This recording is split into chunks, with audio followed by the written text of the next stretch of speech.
மிளகு 1/4 ஸ்பூன், ஜீரகம் 1/4 ஸ்பூன், இஞ்சி சிறு துண்டு, பூண்டு 3 பல், ஒரு வெங்காயம், சின்னதான ஒரு வெங்காயம் இதில் போட்டு எல்லாம் அரைச்சி எடுத்துகிட்டு வந்துடலாம். உப்பு தேவையான அளவு, எண்ணெய் ஊற்றிக்கலாம்.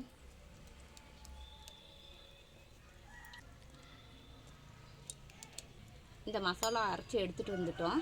இப்போ இந்த எண்ணெய் கூட இந்த மசாலாவை சேர்த்துக்கலாம்.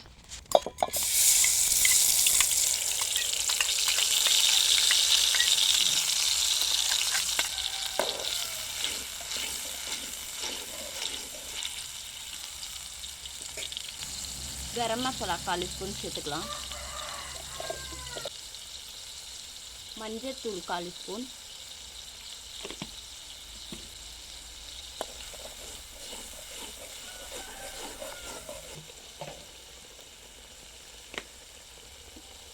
மிளகாய்த்தூள் 1/4 ஸ்பூன்,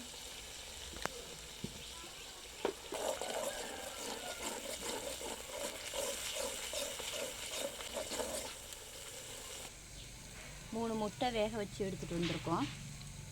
இதை இப்படி கட் பண்ணிக்கலாம்.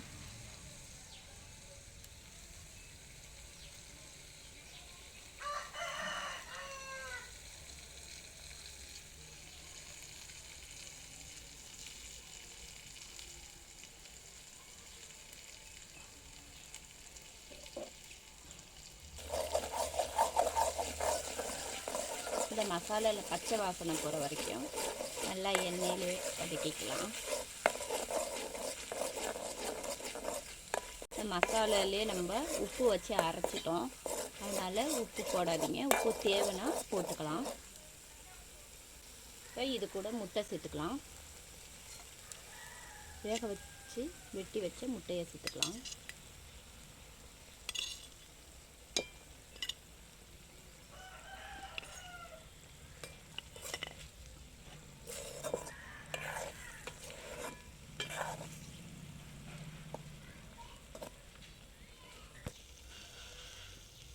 முட்டையை அலேக்காக பெரட்டி விட்டுக்கலாம், மசாலா இதில் படுற மாதிரி.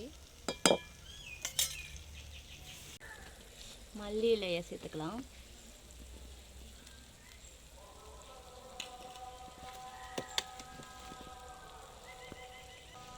அவ்வளோதானே, சூப்பரான முட்டை கிரேவி ரெடி.